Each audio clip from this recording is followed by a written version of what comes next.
연애할 때마다 나쁜 남자만 만나요, 나쁜 여자만 만나요 라고 하시는 분들의 공통점이 뭐냐면 이 사람들이 착한 남자, 착한 여자일 거라고 생각을 하지만 그 반대입니다. 똑같이 나빠요.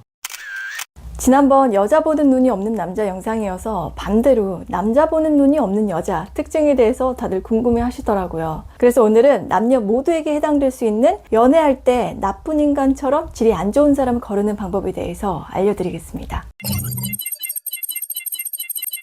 연애할 때 질이 별로 안 좋은 나쁜 인간 거르는 방법의 키워드는 고슴도치입니다. 고슴도치처럼 나를 세우고 상대방한테 표출하세요. 연애할 때마다 나쁜 남자만 만나요, 나쁜 여자만 만나요 라고 하시는 분들의 공통점이 뭐냐면 이 사람들이 착한 남자, 착한 여자일 거라고 생각을 하지만 그 반대입니다. 똑같이 나빠요. 우리끼리 저 사람 참 착해 라고 말할 때는 어떤 때일까요? 다른 사람 의견에 크게 반발하거나 거부 반응을 안 보여서 상대한테 불편함을 주지 않겠다라는 생각을 가진 사람한테서 그렇게 느낍니다. 더 들어가서 진짜 착해 라고 할 때는 이 불편하게 만들지 말아야겠다 라는 선을 넘어서 자기 것까지도 내어주는 사람을 얘기를 하죠. 베푼다라는 의미에서 보면 이게 나쁘다라는 건 아니지만 상대도 그 가치를 알아주는 사람일 때 긍정적인 의미가 되는 거지, 그걸 의도적으로 이용하는 사람한테 적용이 될 때는 나의 베품이 오히려 나쁨으로 해석될 수가 있습니다. 근데 꼭 이런 사람들한테는 자기 이익을 취하려고 이용하는 사람들이 잘 붙길 마련인데 연애할 때에도 그렇게 되기가 쉬워요. 보통 연애 초반에는 서로한테 좋은 모습만을 보여주려고 노력을 하니까 이 사람이 나쁜 사람인지 잘 모르거든요. 근데 시간이 지나면서 상대가 나를 더 좋아하는 걸 느낀다던가 순종적인 사람인 것 같다라는 생각이 들면 관계의 갑을이 정해지면서 우위에 서려고 하는 사람들이 있어요. 그리고 좀처럼 그 관계를 먼저 포기 안 하고 안 놔주려고 하죠. 왜냐하면 자기가 이 사람들을 통제하면서 힘을 행사하면 거기서 자신감과 힘의 감각을 맛볼 수가 있기 때문에 더 찰싹 붙어서 밀착마크 하려고 하거든요. 가스라이팅처럼요.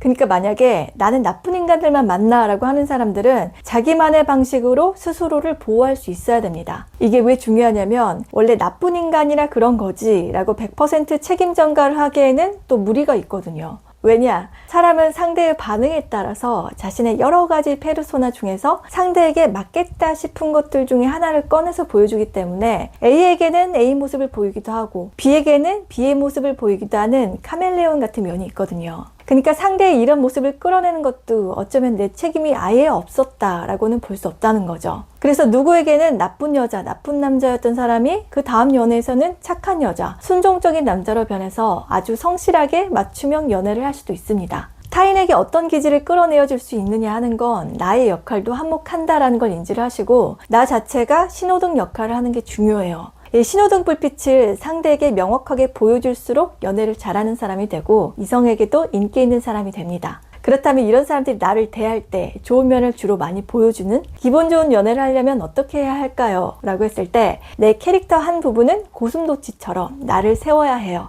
이런 걸 보통 까칠하다 라고 표현할 수도 있을 것 같은데 평소에도 계속 가시를 세우고 있는 게 아니라 어떤 상황이 됐을 때 살짝씩만 예민도를 높여보자는 거죠. 이 사람은 너무 신경질적이라 눈치 보여서 무슨 말을 못하겠다 라는 피곤한 사람으로 인식이 되면 안 되니까 가시를 보여줄 때는 정확하게 딱딱 보여주는 게 중요합니다. 재밌는 게 뭐냐면 이렇게 한 번씩 고슴도치의 가시를 보여주는 사람을 대할 때 그 순간 상대는 흠칫 놀라겠지만 지금까지 못 봤던 예상 외의 반전 모습을 보면서 매력을 느끼게 됩니다. 본인도 자기를 보호하고자 하는 조심성이 생기게 되면서 긴장을 하게 되는데 이 긴장감이 해이해져서 함부로 대하는 것보다는 훨씬 나아요. 물론 욱성질처럼 포악한 폭력성으로 보이면 안 되겠지만 냉정하게 끊고 매듭을 보여주는 포스를 풍기는 것도 필요합니다.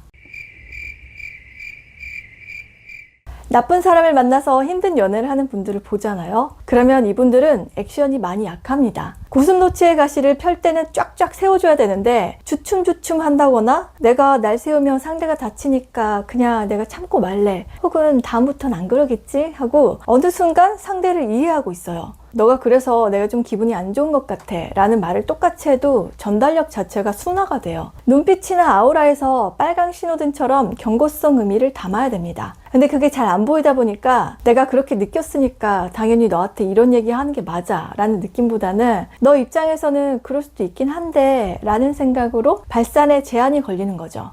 그러면 그게 또 틈새가 되니까 나쁜 인간들은 눈치를 보면서 미안해, 다음부턴 안 그럴게 하고 대충 무마시키면서 간을 보는 일이 생기게 되겠죠. 그러면 다음에는 더 힘들게 됩니다. 그리고 또 어떤 분들은 되게 잘 참는 분들이 계시는데 아닌 건 아닌 겁니다. 애인이 분명히 다른 이성이랑 연락을 하고 있는 것 같은데 이 관계를 어색하게 만들어서 헤어지느니 그냥 내가 참는 게 낫겠다라는 생각에 좋게로 해결하려고 하는 게 있어요. 이거는 불의를 보고 참는 거기 때문에 절대 착하다라고도 볼 수가 없고 피해자 코스프레밖에 안 됩니다. 그러면 나쁜 인간들은 이래도 가만히 있네? 이러면서 악마 본능이 점점 발동이 되고 절대 내 바램대로 좋게로 끝날 수가 없다는 거죠. 애초에 이런 낌새가 보인다 그러면 단칼에 싹을 자르는 게 중요합니다. 초반에 너 경고다 이런 걸 안 보여주면 본인 행동이 잘못된 줄은 알지만 내가 맘만 먹으면 얘 얼마든지 구슬릴 수 있어 라는 착각을 만들어내기 때문에 어떻게 보면 이것도 나쁜 상황을 내가 조장하는 게 되잖아요. 애인이 떠나면 어떡하지? 라는 이별 강박에서 벗어나야 이런 의미 전달도 제대로 될 수가 있는 거니까 참지 말고 직접 대놓고 얘기하세요. 어차피 결혼 전까지는 헤어짐과 만남의 반복 속에서 내 짝을 찾아가는 여정이니까 다른 사람을 만날 수 있는 새로운 기회를 만들어가는 중이다 라고 생각하시면 됩니다. 이런 생각 때문에 내 사기를 한번 꺾어서 표현을 억압하지 마세요.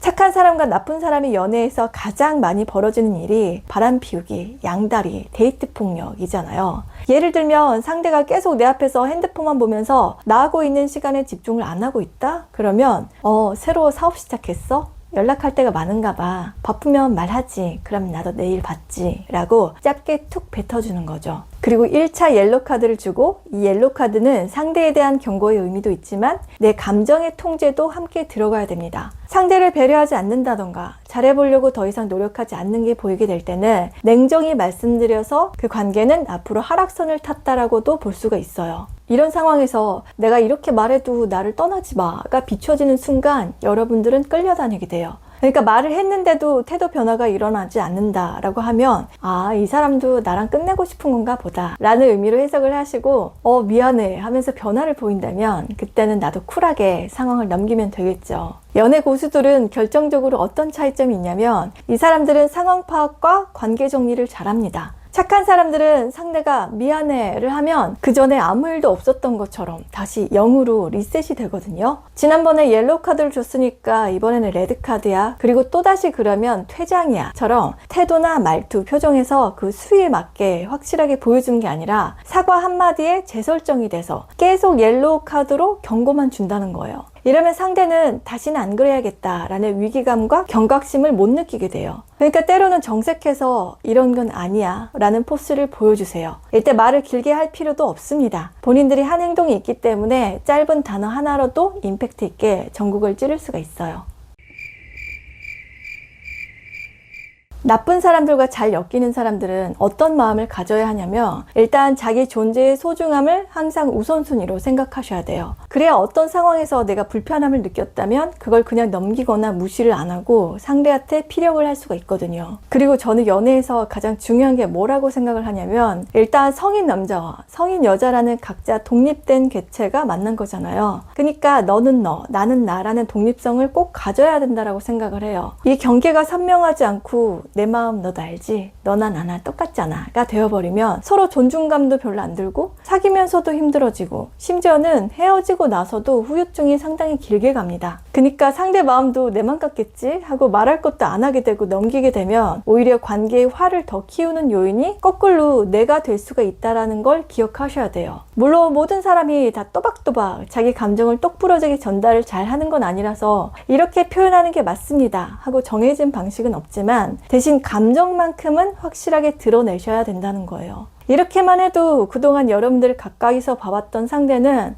평소에는 못 보던 모습인데 하고 상황의 심각성을 인지하고 멈칫하거나 행동을 할 때 한 번씩 다시 생각해보는 계기가 되거든요. 좋은 게 좋은 거지 라는 건 없습니다. 좋은 걸 더 좋게 만드시던가 좋은 걸 다르게 만드셔서 관계의 긴장을 놓지 않게 끌고 가는 게 중요해요. 여러분 자신의 고유성이 돋보였을 때 상대는 선을 지키게 됩니다. 그러니까 나는 이런데? 라는 생각으로 상대 눈치를 보는 게 아니라 아니라 항상 자기 자신의 눈치를 보도록 노력해 보세요. 그러면 이 사람이 아니면 안 돼 라는 생각 대신에 내가 내 모습을 잃으면 안 돼 라는 간절함으로 바뀌게 될 거예요. 그럼 우리 스위티분들이 똑 부러지는 연애를 하시길 바라면서 저는 다음에도 연애 심리 영상으로 인사드리겠습니다. 오늘 영상도 시청해 주셔서 감사합니다. 그럼 다음에 또 만나요. 안녕, 바이 스위티.